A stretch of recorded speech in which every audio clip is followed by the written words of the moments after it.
Ghosts in Us contains serious and sometimes disturbing events and is not suitable for all audiences. Viewer discretion is advised. It had the crying boy painting. Her imaginary friend as a kid was a demon. I looked that thing in its eyes and it changed me forever. I absolutely believe it was like a demonic presence. Hello, everybody, and welcome back to another episode of the Ghosts in Us podcast. As always, I'm Blaine, and we got Taylor. Hello. Taylor, what's your shirt say today? It says, outside I'm hooting, inside I'm hollering. I also want to point out it's my turn to wear white. Yeah, I'm back in black, baby. I'm comfortable. But today we got a really cool guest on the show. We're going to be talking to Joshua Amen from Amen Paranormal Research. Josh, how's it going today? I'm good, guys. Thank you for having me today. Absolutely. Thank you for accepting to be on the show. I want to talk to you specifically, like tell our viewers, tell our listeners kind of like what you do and how it might be a little different in terms of paranormal research. Yeah, so a lot of your like typical ghost hunters, you know, they go out and they investigate, they use equipment, and at the end of the night, they're like, all right, awesome. Let's go back through the evidence. What did we find? And that's it. They stop it there. What I do during investigations is relatively the same, using equipment and doing the research, going back through it. But during investigations, I use a bunch of different colored lights. So I use black light or ultraviolet light. I use red, blue, and green lights. And that's because my overall theory is that ghosts are made of electromagnetic radiation bubbles. So this is basically just a floating bubble of electricity. And those different colored lights can affect them in different ways. So I break it down scientifically. UV light is actually harmful to an electromagnetic like bubble, and it causes an effect called can't even remember my own theory at the moment. It causes. Okay, well, while you're thinking about that. Oh, I'm sorry. Did I just interrupt you? I'm so sorry. No, you're good. I was gonna say, I want to say while he's trying to think of his word, like like you having a theory of UV lights and like it having some kind of a negative thing to the spirits. That makes me really sad because I have UV lights all over my living room, and then I have my children back here. Well, that makes me wonder though, because in terms of full spectrum, you're getting both ultraviolet and the infrared spectrums. So how does that work into it? Or how do you believe that works into it? Because there are some things you can capture on a full spectrum camera that you're not going to capture in just an IR on a night vision camera or and vice versa. So, right. And the word I was looking for is ionization. I don't know why I couldn't remember it. So it's Sunday, man. We're recording on we're before noon. Like I get it. It's a weekend. Yeah. So basically what happened is, as I was researching paranormal equipment back years ago, I was looking into some stuff and trying to figure out what's better night vision, what's the better cameras, like what do I need? And I came across a few teams that actually said that they didn't use full spectrum UV light on investigations because they didn't capture any evidence while using it. And I thought that was interesting. So I started looking into it and realized that, you know, UV, you know, you can get that in a black light flashlight. And I was like, okay, well, I want to test this. So I went completely IR on all my cameras, even though ultraviolet is actually a better night vision. And funny enough, Barry Fitzgerald from Ghost Hunters International said the same thing in 2013 during an interview, is that UV light is actually harmful to spirits. So I went through and started testing it on investigations, and I would turn on different colored lights and use them as control questions. And I'd say, hey, you know, what color is this? And I'd get, green or blue, and it would tell me what color it saw. And I would turn on the black light, and I'd always get like, it almost feel like screaming or they were in pain. It didn't sound good. They didn't enjoy the light. It seemed like activity kind of dissipated and just disappeared after I turned on the black light every time. So I started saying, okay, this is making sense as far as it being harmful to them. So I'm only going to use it when necessary. And I would turn it on after like, those random one-off incidents where somebody got scratched. Mm-hmm. So we turned on, I did it during an investigation, and it just feels like the air gets really thick, and it's like, it feels volatile. And then when I turn off the black light, everything dissipates and disappears. So I started looking into the science behind it, and that's where the ionization effect comes into play. So when black light interacts with an EMF field, it causes deionization, which means that it is pulling electrons or energy from that bubble. So it's essentially like pulling the batteries from the ghost. So they now have no energy to cause any kind of interaction, which is why everything dies down. Interesting. That's an interesting theory. Yeah. I've just been sitting here looking at my lights and thinking about it because they're on a timer. So they only turn on for like 3 or 4 hours at night, and then they shut off. And like I have what I call my children. Like I have little haunted dolls and objects and such. And I guess like, I don't know. I feel bad now. I can appreciate the research. I can appreciate the theory. I don't know if I can be 100% in agreement with it, because like I know tons of investigators who've used full spectrums and UV cameras and lights who still get like tons of activity, but it could be like their personalities. Cause like my friend Brad has a really bubbly personality and he just gets a crap ton. Or maybe the spirits have a lot of energy. That's a possibility. They're drawing, they could be doing whatever. I don't know. I can appreciate it. I can understand it. I just don't know where I'm sitting on it yet. So I like that theory though.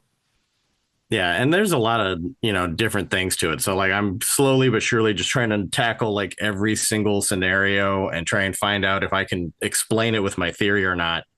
And, because people do get some activity during the day. Right. Oh, yeah. But I looked into time. Oh yeah. So, and I looked into it. I mean, you need a high level of UV to cause the effect of ionization. So it can't just be like this horribly cloudy, overcast day, and it's like, oh nope, they're not coming out because it's daytime. No, there's so many other factors going into it. So, your UV index during the day is reported with the weather, so you can look it up for any given day.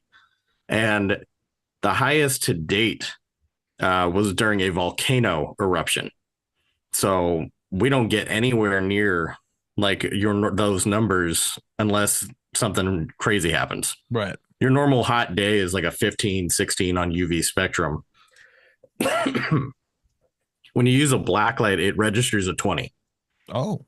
So it actually registers higher than what it would cause as far as like, the normal UV during the day. And then at night, you only get 10 to 20% of UV light bouncing off the moon. So depending on how much of the moon is actually showing, I've actually figured out like the equation of how much UV is technically showing at night. And that's really cool. And at that point, I'm starting to think this is more like we go out, and it's X amount of time till you get a sunburn.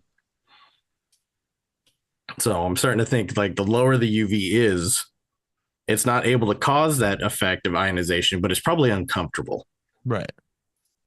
So, and when it gets up to a certain level, now all of a sudden it's causing ionization and you're pulling the batteries out of them. So I think it depends on that level of UV. So, and I'm not sure, I haven't measured UV off of a full spectrum camera yet. I have a UV meter to measure like UV output. But I'll have to try it on an actual camera. Yeah, for real. That'd be interesting. I'd love to hear your finding on that. So let's keep in touch with that. I'll add that to the list. That'd be cool. the extensively long list of things we all have to do. Yeah. So you post some of your stuff on TikTok. Do you do a lot of stuff on like YouTube at all? Do you do like episodic type things do you do like in your investigation? Or do you just post kind of like highlight reels and clips and? So I post a lot of like highlight reels, clips, things like that. I've done live events. So like I actually opened a haunted item at a haunted location, and I posted that, which is funny because she's talking about like her haunted items and her children behind her. So a company called Real Haunted Items actually sent me the item out and sponsored me for everything for that. That's cool. Yeah, it was really, really cool. And I opened the item, you know, and it was super haunted. I was really surprised because I'm like, you know, so many people hit us all up on a normal basis. And it's like you kind of mill through them, you rake through which ones are actually real and which ones are just kind of like the, you know, the one-offs. And Yeah. so I was really surprised when their item was haunted and it actually gave like a lot of activity. And I interviewed them on my podcast, Tales from a Ghost Hunter. And we talked a little bit about like what I found, what they found during their initial investigations with the item and how it matched up. And they actually told me they'd started using blacklight during their like initial investigations to almost simulate like the sun going down. Right. And so it started the wheels turning even more because they're like, yeah, we use it as like, you know, black light and then sun's gone and now no more black light. And they're like, we get activity after we use the black light. So I started thinking even more. I'm like, well, does that mean they're using, you know, whatever item they're attached to as their capacitor? Because every electromagnetic bubble or field needs some kind of capacitor that stores energy. Right. Like, so they're using that haunted item as almost like a capacitor and a shell where they just kind of like retreat into it and hide out. And then they come back out after the fact. Okay. I love that. That's cool. I'm learning a lot. It's interesting. Yeah.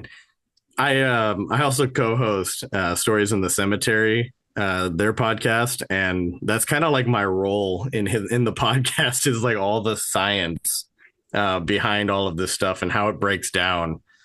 And it's funny because like I don't have any degrees in any of this stuff. I'm not a scientist by day job or anything. I just have a really good understanding of a lot of it, and I don't know, it just works. It works for me. That's good. As long as it works for you, man, that's what matters the most, really. Like I'm a media person by trade, so I don't know much about the sciences myself. I just figure it out as I go. I learned like this. I hear you. There's so much to be learned. I mean, in the scientific part of this, and one of the biggest things for me is like I want to figure all of this out scientifically. I want to be able to give answers so that it's not just like, oh, you called me because your house is haunted. I'm going to run around with my equipment and, you know, at the end of it, it'll be like, all right, yeah, totally. Your house is haunted. Good luck with that. Like, I want to be able to give some kind of solution, you know, instead of being like, yeah, this is what we found. I don't think Doug, you know, in the back likes you very much, but good luck. So I have a question. Usually, Yes. like when people think of science and paranormal, they always assume science is to prove that paranormal is not real, like spirits aren't real and all that. What are your thoughts on that? I guess I don't know how to word that in a way, but you get what I mean. Yeah. Everybody considers the paranormal pseudoscience. And, you know, they say, oh, well, I'm going to use my science to disprove you. Well, if they're not taking the time to try to prove it first, then they're not doing the scientific method right. Mm-hmm. So if we're not trying to find a way to prove what it is we're doing, you're not then disproving me because you have no idea what's happening. So if you can't tell me how it's actually working, how can you disprove it? It's just like you always hear people like you assume science does not go with the paranormal at all. And right. Like people, I don't know. Early morning. I don't know what I'm saying. Early morning brain. Yeah. Well, here's a question to pose to you, man.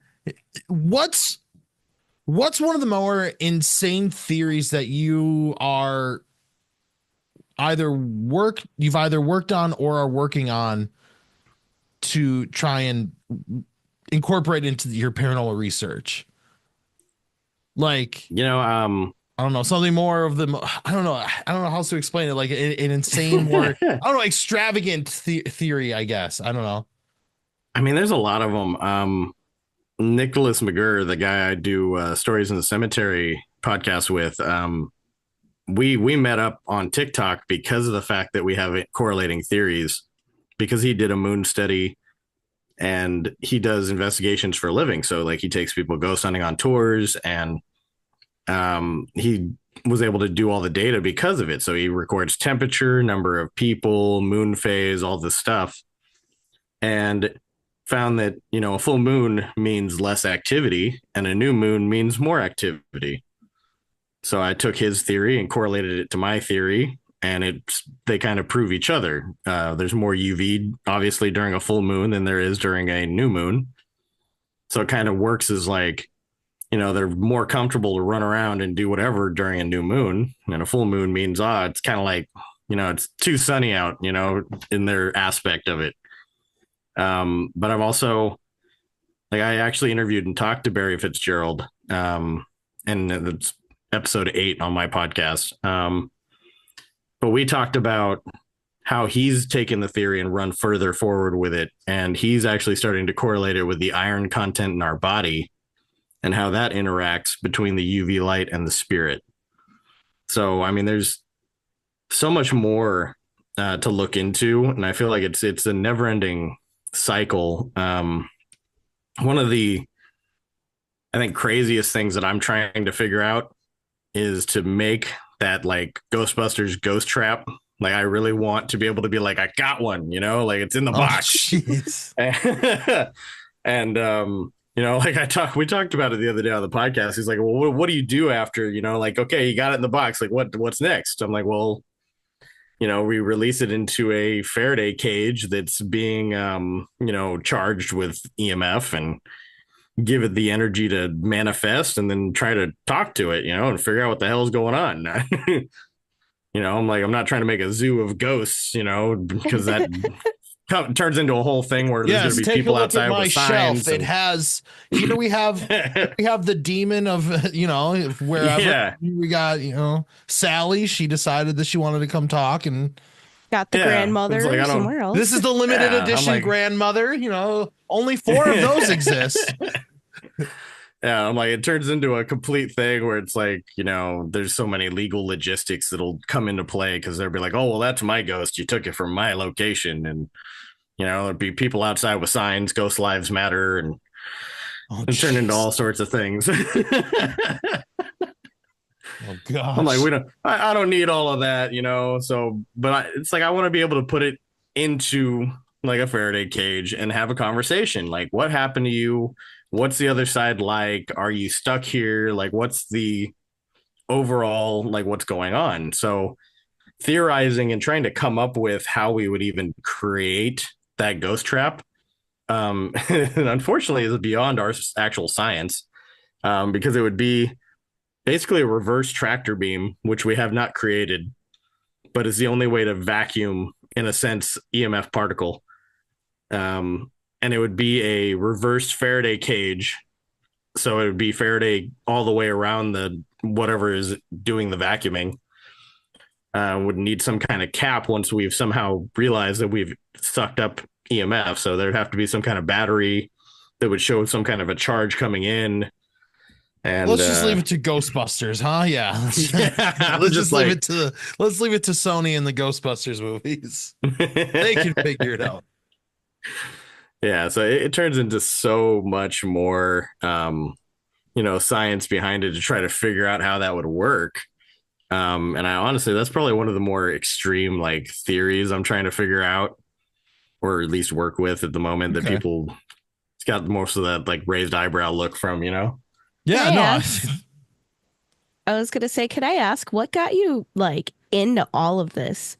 Like, I know you said like some things like got the gears turning, but what got you into this? And like, yeah.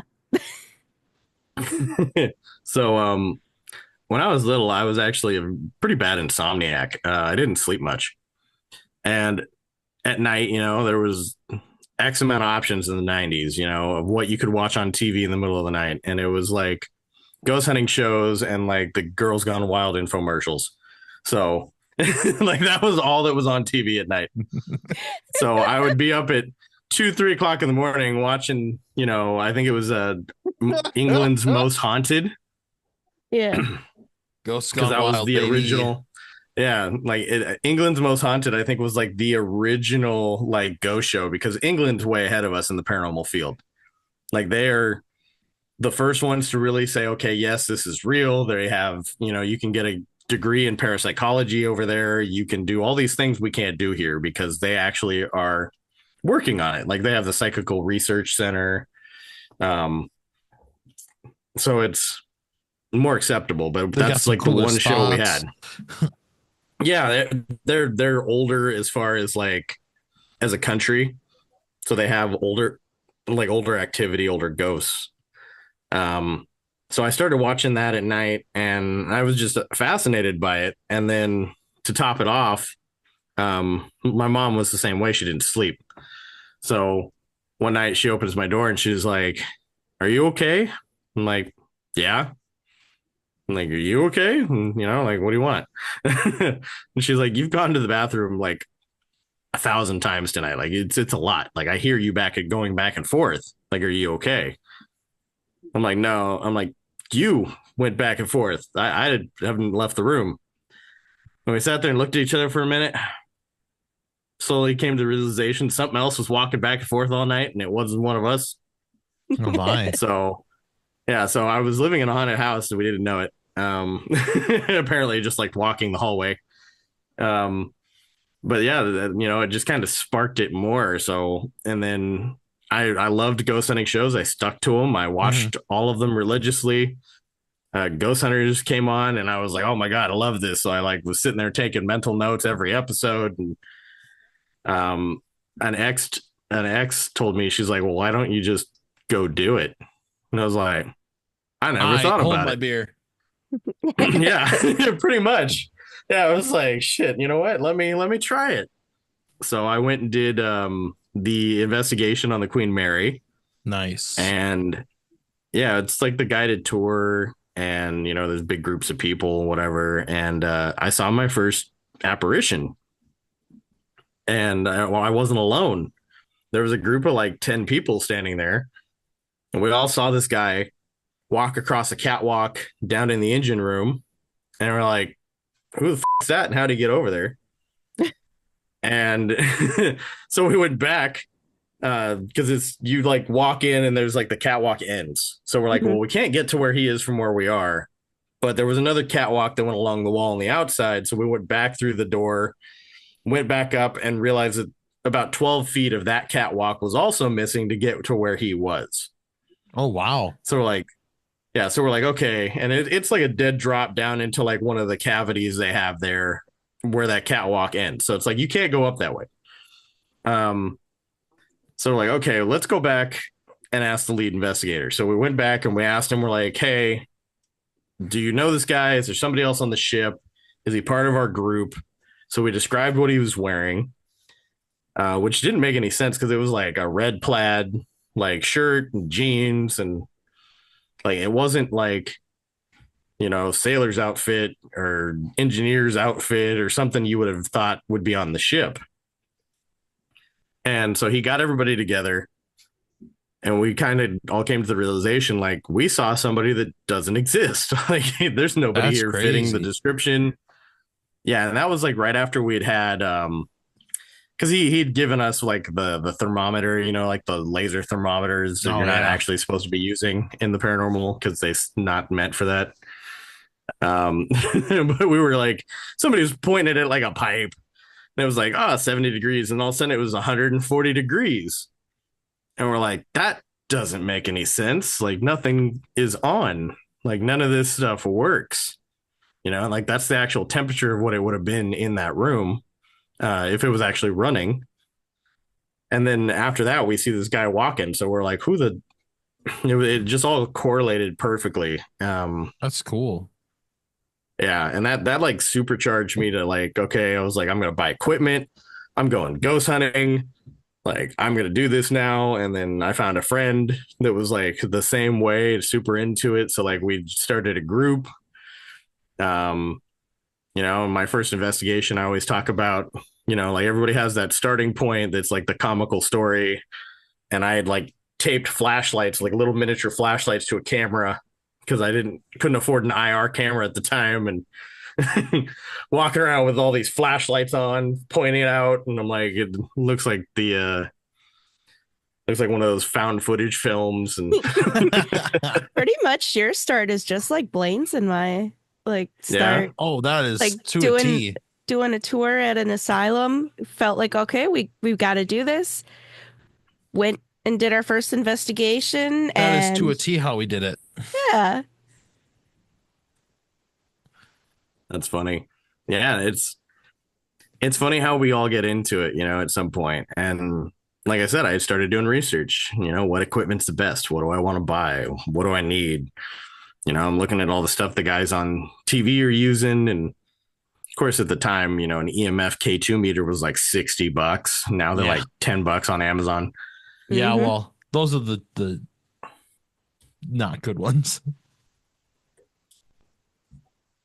Yeah. So I'm like, that's your basic, like, and honestly, I don't even use the K2s as an actual device. I use it as like a question and answer.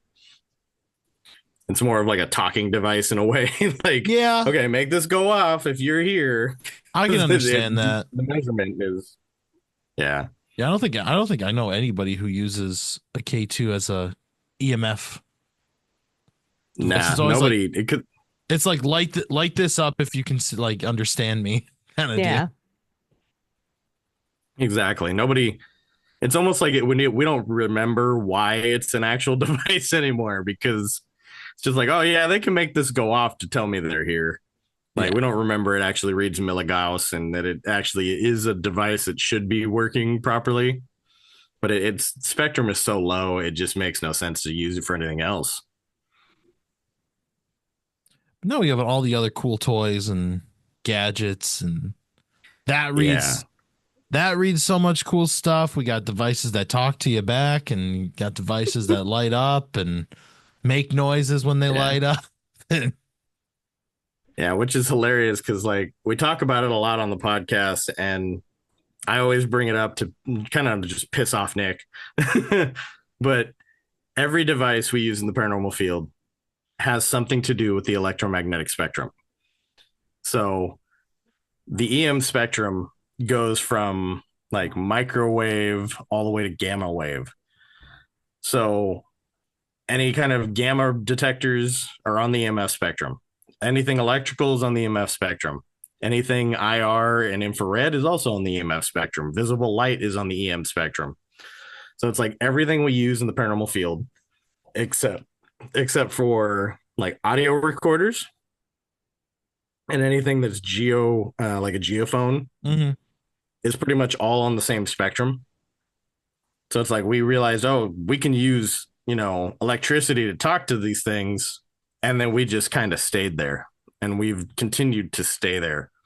Every device they put out now, they're like, oh, look, the dead bell, new device. Well, it's an EMF with a bell. It's nothing new. It's the same shit with a different aspect to it. It's like they keep doing the same thing. They're like, oh, look at the new device. It's like, no, you just took a K2 and did something new to it. So where do you stand on how do you utilize your gear? Like, do you go in kind of more minimalistic, or are you going in like, all right, I'm setting up 8 different things and we're going to see which one goes off first? And so I'm a lot more like on top of how I'm setting things up. So like I always have a camera, in a room, and I always set up devices in that room.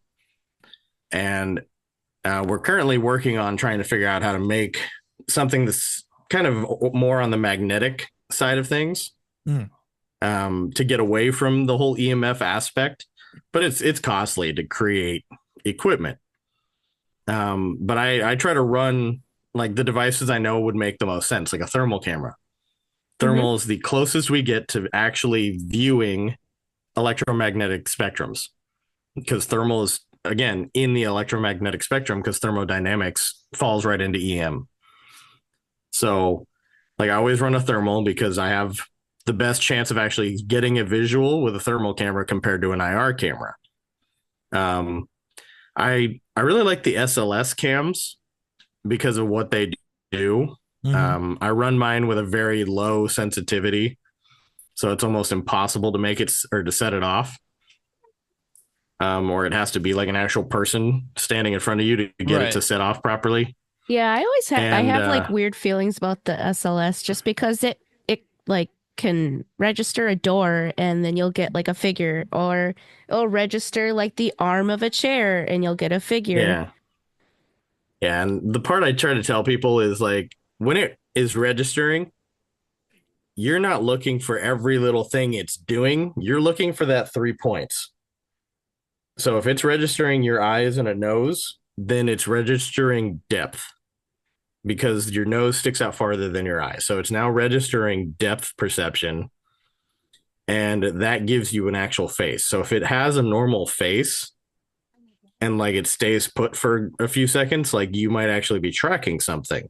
But when you have the sensitivity up, it'll track everything. It'll turn it all into a person. It'll track the door, the window, the trees, the shadows, so like you got to really be careful with an SLS, but it's also a very like interactive piece of equipment. Right. Okay. Sorry, I cut you off before because you were like going off on more equipment and what you use. No, it's I mean I have a whole bunch of stuff. I have stuff on the pegboard here behind me. We've been playing with something called an EMF speaker.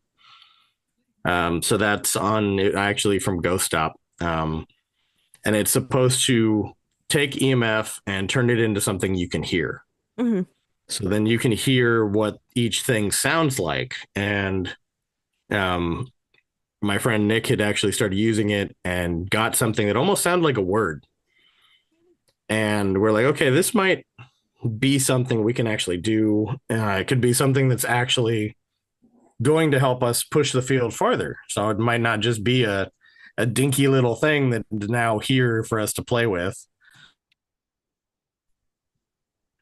So the way I have it set up, and I'll pull it off the rack here, show you guys. I'm curious. So it has to attach to a recorder. Okay. So I have a Sony recorder here attached to the speaker, and then I have a K2 meter next to it. So if I'm reading EMF in the speaker, I can then correlate that to the EMF meter going off.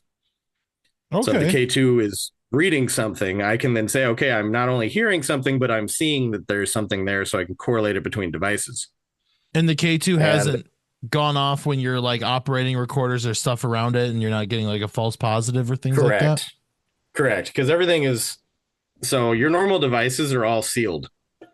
So every device is supposed to have some kind of sealant or metal coating or something in it to keep it from leaking out. So that's kind of like your Faraday material or the rubber coating on wiring, all that kind of stuff. And I've tested it. I've played around with it like that. I'll be doing more of playing around with that as I continue to do my own tours. Because I just started doing what I call the paranormal scavenger hunt. Yeah, I saw that you were posting about that. Yeah, so that's I take people out, and it's a very small group. I kind of make it's a 6 group, like it's a small team, and I give them all something they can actually use and that's interactive and lets them see how it works. And we do the Estes method. And we try to do like a full investigation, but then I turn it into like a scavenger hunt. So like they each get a list. I cut them out into it's just like a little tombstone. Nice. Makes it kind of fun for everybody because where I take everybody is called Suicide Bridge, and it's in Pasadena, California. And it's got over 100 people that have died in the area or jumped from the bridge or something. So I have to do little things to make it a little more like fun and upbeat because it's kind of a depressing location. Well, yeah. But we kind of go through and it's like, okay, we're to get to this part of the bridge, like check that off. Use a piece of equipment, check that off, tell me what your actual equipment does to make sure they're like hearing what I'm talking about and what other people are using and stuff like that. And like, so we go through kind of all of that. And I explain to people, like, as we're going between sections or different places, like the history of the bridge, what's happened here. And at the end of it, you get like a highlight reel. So like, that's probably something you guys saw on YouTube is like, there was a highlight reel of the scavenger hunt. And we talked about like things that happened during the investigation. I show like the highlights of things that happened while they were out. And then I correlate it to actual news articles that I have. Because I've gone through online and clipped probably well over 1,000 articles at this point, right, of all of the stuff that's happened. And so I correlated to that kind of stuff, and I try to help them identify who it is that they might have been talking to that night. That's so cool. That's really cool. And have people come up with good results? So the first investigation we did actually came up with a really good result. I used the SITC scoring system to kind of rate the ghost hunt, and that's from like the paranormal workbooks that I have from Stories in the Cemetery. Okay. So he created a scoring system, and it gives a good accurate score. And actually, first time I used it, I was kind of depressed because I'm like, damn, I scored really low. And it brings you back into reality of like, you know what? Like, yeah, stuff happened that night, but it wasn't extensive. Like, it wasn't a lot. And it really kind of brings you back to that, like, okay, like this is what it helps kind of refine your investigations more. And I liked having like a score. So like I asked him about it and I was like, hey, I want to use it for the tours. He's like, yeah, go ahead. Like that's what we want is more data. And I'll turn my data over to him at the end. And then it goes into the Paranormal Almanac, which is, we just put out this year. And the Paranormal Almanac has like all that data from like his investigations throughout the year with the moon phase. And it honestly almost helps people figure out like, what's the best night to go ghost hunting. Right. Because then you see like his moon phase, according to his investigations, what nights he had like the best activity. And then you're like ghost hunters that can't get out and do this all the time that are like, okay, well, they only got 4 dates available and I got to pick one because I only have this many days off and, I got to make it count. Now we can actually make it count, right? Instead of like you show up, you do the whole thing and you're like, damn, nothing happened. Like it's the most horrible feeling in the world to spend all this money, do all this extra stuff around your normal job. And then now I'm going to be looking at moon phases. Oh gosh. Like I can understand wanting to like kind of do this kind of a thing. And then like, like you want to make sure like everybody leaves like excited and happy. Like, oh, that's so cool. Like paranormal. Yeah. But like sometimes it's just how it happens. You don't get anything. Yeah. And I mean, it can also correlate to like the dates, death date, anniversary date, birthday. It's more of like that aspect of know your ghost, know who you're talking to. And people forget about that too. So like we talk about that in the almanac. I dive farther into the science of like my entire theory in an article in the almanac as well, where I talk about like other studies that have been done that show like there was a study done that shows dogs can see into the EMF spectrum farther than we can. Okay. And that makes total sense because what's the first alert in every horror movie, every haunted story you've ever heard, every, the dog stares at the corner or the dog doesn't like this room or the cat's always pissed off about this area in the house. And like, it's always the animal that has the first sightings. Yeah. That's true. So it makes more sense. Cool. They can see the EMF spectrum. They can see what a ghost is technically made of. Yeah. I could see that. Sorry, I was just in the middle of buying that book right now. 'Cause I'm really interested. Yes, and I mean, I actually went through and I helped him simplify. So he simplified the workbook this year. Yeah. It's yellow and black on Amazon, but that's this year's or workbook that correlates to the almanac, and he simplified it a lot because I told him like, hey, like I'm the science guy, and I'm like, and your workbook confuses me. So like we went through and like kind of solidified a little bit of it and made it a little easier to understand and read. Yeah, getting rid of some of that jargon and stuff, it'll help. And yeah, it gets hard. You know, and I forget a lot of the time. You know, I start talking, people ask me questions, and I just dive right in. And I forget to take the acronyms EMF, electromagnetic field, you know, and explain what I'm talking about. And it gets really complicated. So I apologize to all of your listeners That's all that right. are listening to me. Yeah, It's and you guys all are gonna good. have like a you're gonna have a little if anybody note listens key. to this, it comes out at 8 o'clock on a Friday, so they're probably in the same boat that we are right now. They're just sitting there like, what the hell is this guy talking What about? are we doing here? What is happening? What even key. is this? So, what is one of your more? Do you have like a favorite piece of gear that you're like working with then, like in terms of like doing your scientific like theories and things like that? Like you just whipped out the recorder and the K2. I thought he was pulling out something from the fridge for some reason. Like this is the gear I use. This is the Faraday cage he wants to work on. Yeah, but do you have like a favorite piece of gear that you tend to use more when you're trying to like do your research? You know, I've actually gotten very familiar with like the Spirit Box. I use an SB7, and there's a word talker app called Ghost Hunters Tools, and like Nick's already extensively like tested it.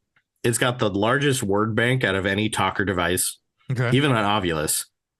So, you know, for a few dollars one-time purchase, I get 9,100 words from this thing, and from an Ovilus, you get like 7,000.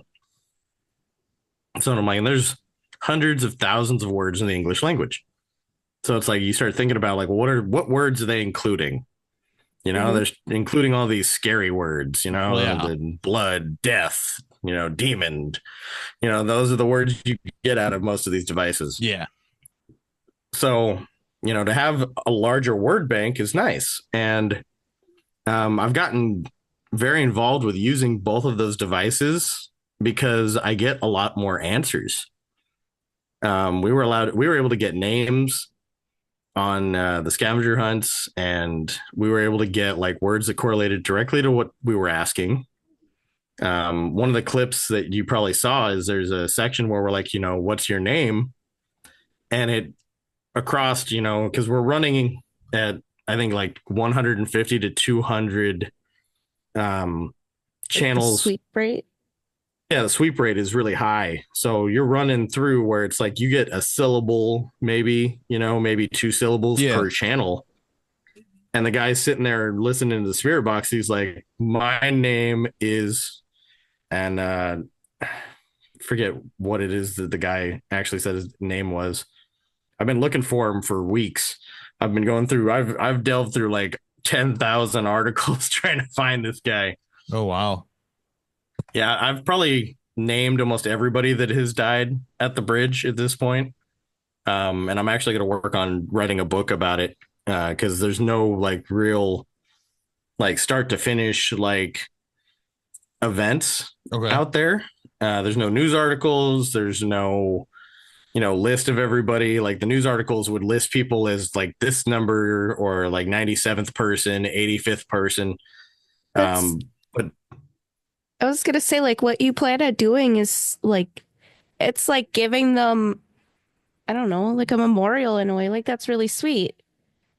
Yeah, and I mean, I interact with these spirits on a normal basis, and it's just for me, that's kind of what it's all about. It's like, I want to know who it is, what happened to you, and, you know, like, why are you still here? Mm-hmm.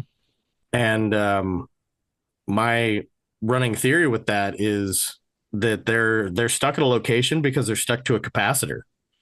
Something at the location is a battery, and it's able to hold a charge. And in a lot of locations, it's things like limestone or running water or quartz or something where it holds energy. So I'm like, okay, well, a free floating EM bubble can't charge itself. So it has to go back to a capacitor, which is why we might see these spirits that are stuck in a spot where they can't leave that area. Mm-hmm. So, but, you know, just to have a full phrase come out of a spirit box like that with, you know, like 10, you know, syllables in there, like you're going across so many channels at that point. And it didn't come out immediately. Like there were pauses between the words. Mm-hmm. So it's like we're talking maybe 20 channels. So there's not one radio station out there that goes across 20 channels. No, that's cool though. That's nuts. I think that idea is also really cool too, to do the book and have like kind of like, I don't know, not a timeline. I don't know. Is that what, I don't know if that's what it would be, but yeah, and I'm trying to figure out how to do that because I'm like, you know, I want to write out the history, obviously, of the bridge, how it came to be, start kind of detailing each, you know, individual that's had something happen. But I'm trying to figure out like how do I do it homage properly? right. You know, like obviously I'll include like everybody that has a death note that'll be in there. Everybody that had like the kind of event play out written into the news article. Like I'll try and write it out. Like I'll give it a little more detail, I guess, to give it a little more like weight, and kind of try and find a way to put everybody in that person's shoes in that moment. Because a lot of these people were, you know, I think there was like a microbacteriologist, and like there was lawyers, there was doctors, there was a guy who worked for the for like LA City. And it was all during the market crashes that we have like 70 or 80 of these people. So it's like I want to give each one of their stories a little bit more weight and uniqueness to it than just like, oh, this person, this date, this time, this is the note. That's cool.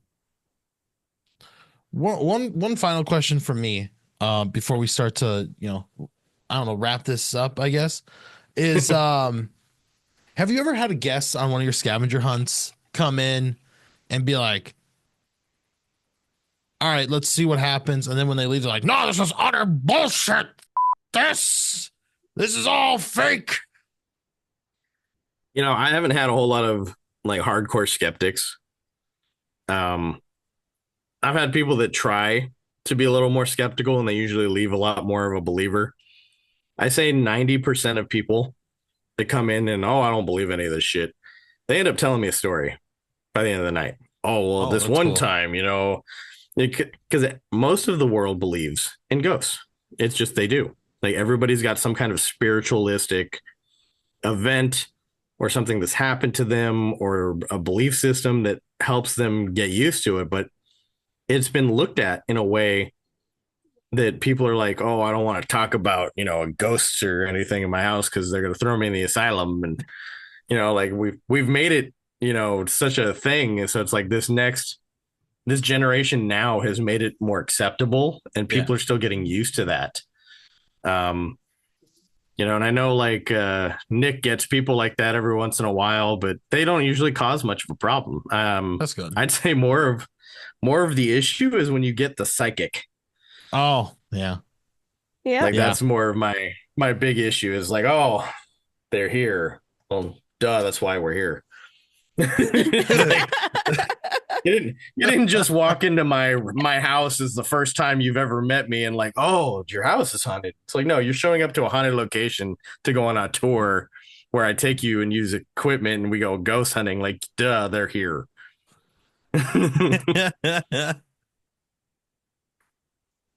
I've had experiences like that. I've had experiences that play out exactly like that. That that psychic. Oh yeah, you sure had something happen here. No shit, I just told you about it. Yeah. I literally just said. Yeah, and I had a sensitive on my team when I had a paranormal team, and like we'd have these people show up, and they're like, "Oh, they're over here," and he'd be like, "Yeah, no, they're actually over there. Like we're gonna go this way." And I always said he was the paranormal like echolocator. You know, like we would just kind of follow his lead of where. Yeah, like we just follow his. I like that. I love that phrase. That's perfect. Well, you said echolocator, man. I don't know. Yeah, I always said bat, but I like dolphin. That sounds fun. Well, you're in California. The dolphins are in the ocean, man. But like they were always so far off of where everything was or what was going on. And it was always, oh, this is evil. It's like, look back and calm down. Yeah. Calm down. Take it back. And take it back a few steps. That's awesome. All right. So Josh, if there are people out there who want to check out you, check out your podcast, check out your books, where can they go to find you? And can you tell a little bit about that kind of stuff? Like you said, because you say you're an author on socials. You got author, you got paranormal investigator, ghost hunter. You got your Tales from the Ghost Hunter podcast. You got the other one. Like where? Yeah, it's a lot. Tell us. So you can go to AmonParanormalResearch.com, and I have pretty much everything there. You can also find. I'm on Facebook, Instagram, YouTube, TikTok. Bunch of other ones I can't remember. My podcast is on anywhere pretty much you listen to podcasts, and that's Tales from a Ghost Hunter. And then you can hear me on Stories in the Cemetery as the co-host there. My book from like my personal like things that I've had happen over the years is actually called Tales from a Ghost Hunter as well. That's on Amazon. And then you can find the Paranormal Investigators Almanac on Amazon and the Paranormal Workbooks on Amazon from Stories in a Cemetery. Nice. And what do you before we get you out of here? What do you guys talk about on Tales of a Ghost Hunter on your podcast? So my podcast, I talk about pretty much everything paranormal because like I love getting into the science of everything and doing this, but I also love like cryptid stories, UFOs, like all the different aspects of the paranormal. I don't see it as like categories. I see it as all paranormal. Mm-hmm. Mm-hmm. So I love getting into all of it. Currently the season I'm in, we named the season Soul Stealer, and everything that season is going to have something to do with the human soul and some aspects of it. So like the episode I'm going to record next is on the doctor that tried to weigh the soul.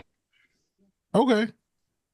Yeah. So it's pretty much almost same concept, honestly, on Stories in the Cemetery, but we really dive farther into the science behind things. And we talk a little bit about like setting up a room. What's the best way to do it with, like equipment that's not all EMF. We talk about using fog machines and how to do like something with a laser grid to make more sense. So we really kind of just dive into like some of the more scientific aspects and studies that have been done in the paranormal that people kind of forget exist. All right. That's cool. That's awesome. Well, thank you, man. I appreciate you being on the show today. That was, we were tired at the beginning. We all know, but that was really cool. That was a lot of interesting stuff to hear. And I have to look into some of those theories that you were talking about a little bit because I'm interested in learning more. I'm just not sold yet. Well, Blaine, once I get the book in the mail and I look through it, I'll pass Taylor it your will way. leave a review on part of our housekeeping on the next episode. She's going to read it in between this episode and whenever we record the next one.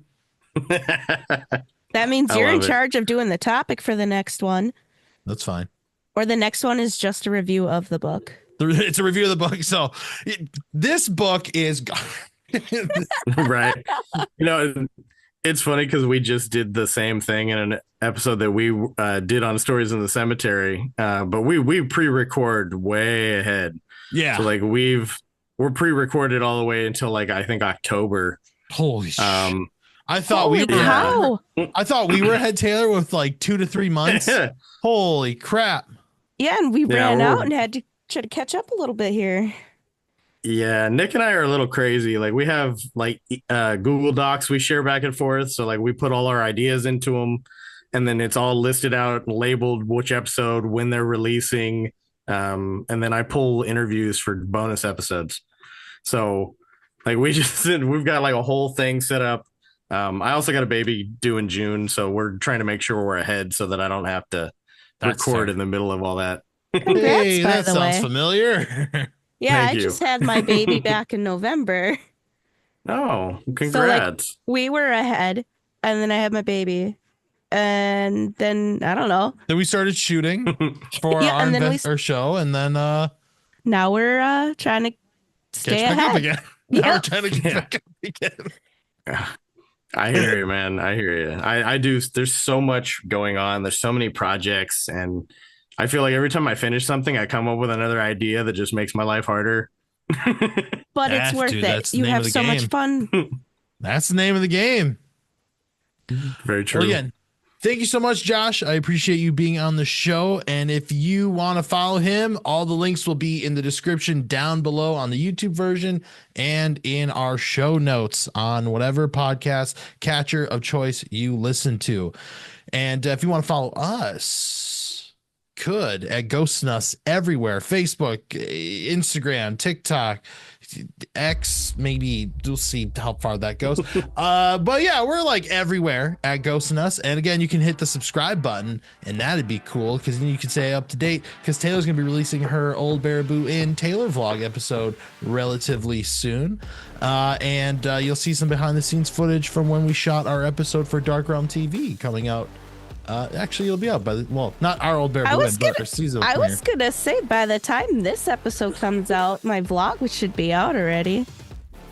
Well, let's hope.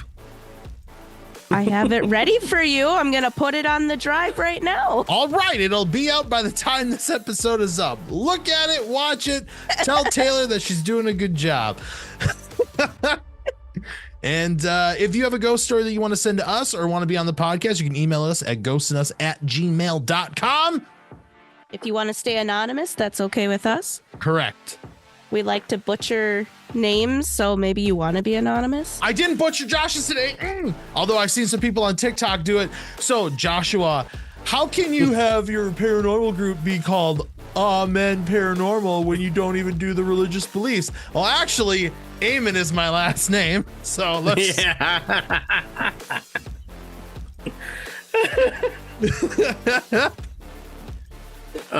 It happens too much. Oh, Lordy. But yeah, with that, we will see you next time.